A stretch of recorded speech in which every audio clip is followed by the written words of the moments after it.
Russia and China have openly sided with Syria and Iran, and Russia has warned that thermonuclear war could result if the US continues down this path. We're talking about World War III here. This is not a game, people. This is by far the most dangerous crossroads we have ever come to in living history. Who talk about how they must stand for freedom and justice while bombing the crap out of country after country and leaving mayhem and violence behind them. We have the next stage this week of the Syrian crisis, and that is the introduction of Russia.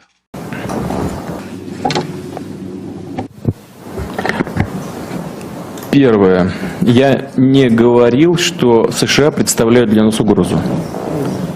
Вот президент Обама, как вы сказали, считает Россию угрозой. Я не думаю, что США для нас представляют угрозу.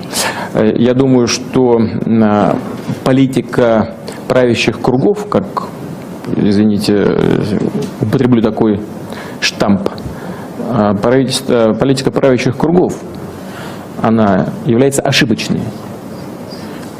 Уверен, что она противоречит и нашим интересам, подрывает доверие к Соединенным Штатам и в этом смысле наносит и Соединенным Штатам определенный ущерб.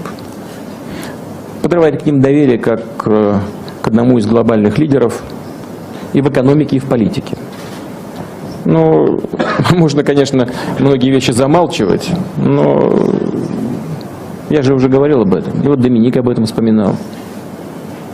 Действия в одностороннем порядке и в последующем поиске союзников, создание коалиции после того, как все сделано. Но это ведь не способ договориться, правда? Это односторонние действия. И они применяются постоянно в текущей политике Соединенных Штатов. И приводят к кризисам. Я тоже об этом сказал. Вот президент Обама упомянул об одной из угроз, это ИГИЛ. Ну а кто помогал вооружать людей, которые в Сирии боролись с Асадом-то? Кто создавал благоприятный политический информационный климат? Кто подталкивал к поставкам оружия? А вы чего, разве вы не понимаете, кто там воюет? Там воюют наемники. В основном. Вы знаете, что там платят деньги? И они воюют там, где платят больше. Вот они вооружились, им платят определенную сумму. Мне даже называли эти суммы, которые им платят. Они там воюют уже с оружием, все, у них уже не отнимешь. Потом выяснилось, что в другом месте чуть-чуть начали побольше платить. Они там туда перетекут. Вот они захватили месторождения нефтяные, там, скажем, где-то в Ираке или в Сирии. Нефть начали добывать. У них эту нефть покупают, транспортируют, продают. Почему санкции не накладывают на всех, кто это делает? А что, разве Соединенные Штаты не знают, кто это делает? Это разве не их союзники этим занимаются? У них что, нет силы, возможности повлиять на своих союзников? Или они не хотят влиять? Зачем они бомбят ИГИЛ? Вот там начали нефть добывать и больше платить. И там часть сразу этих боевиков перетекла из так называемой цивилизованной оппозиции. Сразу же перетекла в ИГИЛ, потому что там больше платят. Я считаю, что это абсолютно невыверенная, непрофессиональная политика, без опоры на реалии. Надо поддержать цивилизованную демократическую оппозицию в Сирии. Ну, поддержали, дали оружие, а завтра половина боевиков оттуда ушла и перешла в ИГИЛ. Что, нельзя было об этом подумать чуть-чуть пораньше? Вот мы против такой политики Соединенных Штатов. Мы считаем, что она ошибочна, наносит ущерб всем, в том числе и вам.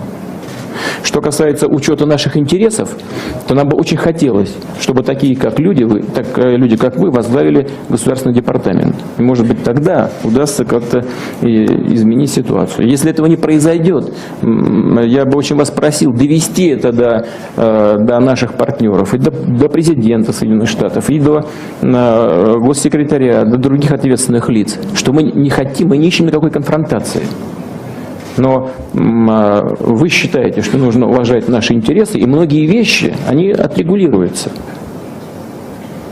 Но это нужно сделать не на словах, а на деле. Уважать интересы других, с уважением относиться, это значит, что, как я уже говорил в своем выступлении, нельзя дожимать, используя свои исключительные положения в экономике там, или где-то в военной сфере. Понимаете, во всем. Ну хорошо, в Ираке там воюют плохо, в Ливии там все довели до того, что вашего посла убили в Ливии.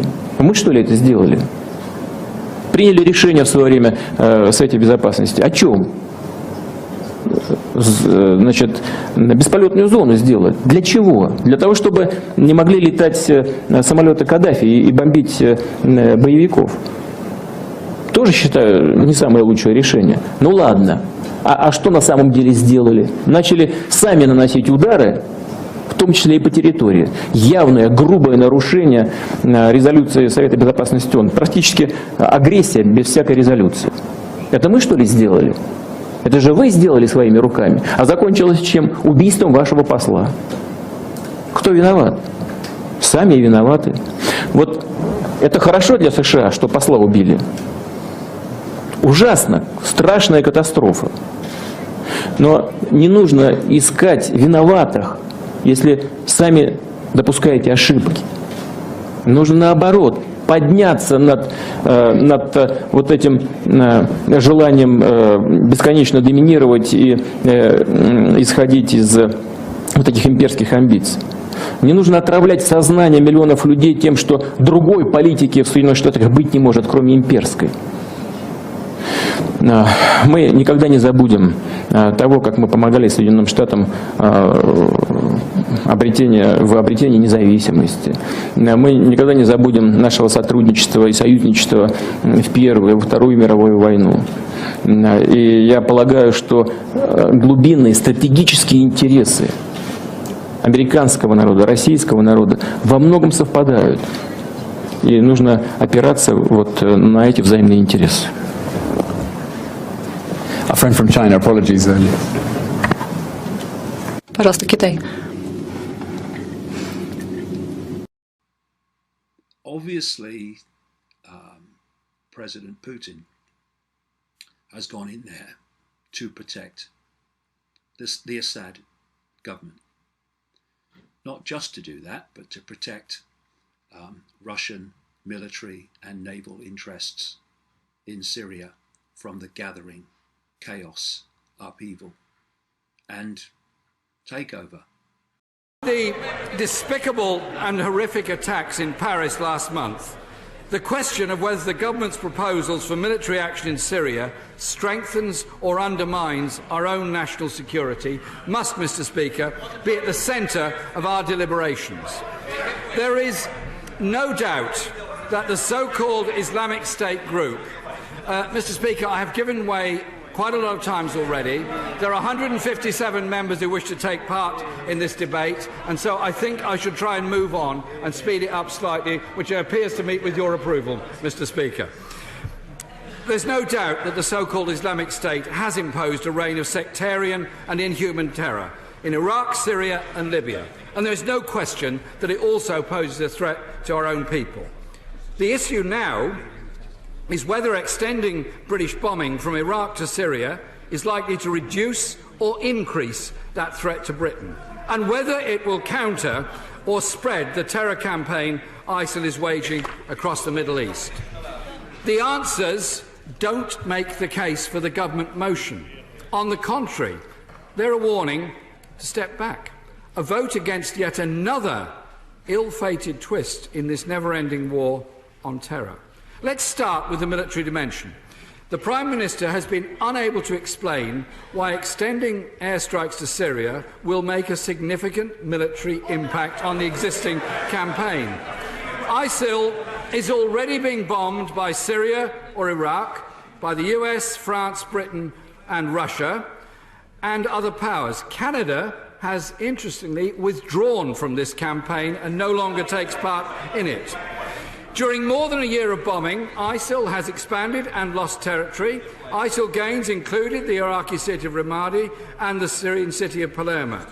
The claim that the superior British missiles will make the difference is actually quite hard to credit when the US and other states, as an intervention said earlier, when the US and other states are struggling to find suitable targets. In other words, extending British bombing is unlikely to make a huge difference. Secondly, the Prime Minister has failed to convince almost anyone that even if British participation in the air campaign were to tip the balance, there are credible ground forces able to take back territory now held by ISIL. In fact, Mr. Speaker, it's quite clear there are no such forces. Last week, the Prime Minister suggested that a combination of Kurdish militias, the Free Syrian Army, would be able to fill the gap. He even claimed a 70,000-strong force of moderate FSA fighters were ready to coordinate action against ISIL with the Western air campaign. That claim has not remotely stood up to scrutiny. Kurdish forces are a distance away in the sunny Arab areas where ISIL controls, nor will the FSA, which includes a wide range of groups, few, if any, would regard as moderate and mostly operate in other parts of the country. The only ground forces able to take advantage of a successful anti-ISIL air campaign are stronger jihadist and Salafist groups close to the ISIL-controlled areas. I think these are serious issues that we need to think through very carefully, because I believe that's what the Prime Minister's bombing campaign could lead to. This is why the logic... Mr. Speaker, I will give way later on in my contribution, but I think I should be enabled to make what is, I think, an important part of this contribution. This is why the logic of an extended air campaign is, in fact, mission creep. And Western boots on the ground, whatever the Prime Minister may say now about keeping British combat troops out of the way, are a real possibility. Thirdly, the military aim of attacking ISIL targets in Syria is not really part of a coherent diplomatic strategy.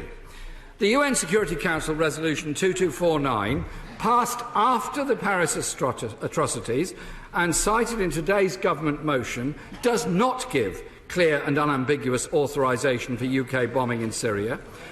To do so, it would have had to be passed under Chapter 7 of the United Nations Charter, to which the Security Council could not agree.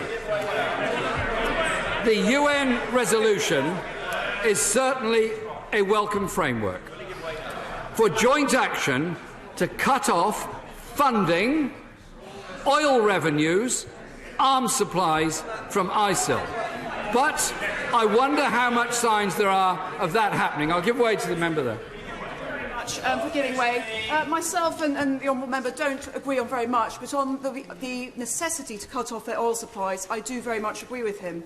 Therefore, I'm afraid I'm at a complete loss as to understand why he would oppose airstrikes, which are such a crucial part in targeting oil supplies, which are providing funding for ISIL and Daesh. The problem is the oil supplies that are being sold by ISIL are going into other countries, into Turkey and to other places. And I think we need to know exactly who is buying that oil, who is funding that oil, what banks are involved in financial transactions which ultimately end up with ISIL, and which other countries in the region may or may not be involved in it. Despite, Mr. Speaker, the clear risk of potentially disastrous incidents, the shooting down of a Russian military aircraft by Turkish forces is a sign of the danger of a serious escalation of this whole issue. conflicts that exist around the world. Fourthly, Mr. Speaker, the Prime Minister has avoided spelling out to the British people the warnings he's surely been given. The likely impact of UK airstrikes on the threat of terrorist attacks in the UK. That's something everyone who backs the government's motion should weigh and think about very carefully before we vote whether or not to send RAF pilots into action over Syria. It is critically important, Mr. Speaker, that we as a House are honest with the British people about the potential consequences of the action the Prime Minister is proposing to us today. I'm aware that there are those with military experience, including members on the benches opposite as well as this side, who have argued that extending UK bombing will, and I quote, increase the short-term risk of terrorist attacks in Britain. We should also remember the impact, Mr. Speaker, on communities here in Britain. Sadly, since the Paris attacks, there's been a sharp increase in Islamophobic incidents and physical attacks. I've discussed these with people in my local mosque in my constituency, and it's horrific. Surely, Mr. Speaker, the message from all of us in this House today must go out. None of us, let's say this together, we will not tolerate any form of anti-Semitism, Islamophobia or racism, any form in this country. The Prime Minister has not offered a serious assessment, in my view, of the intensified air campaign on civilian casualties in ISIL-held Syrian territory or the wider Syrian refugee crisis.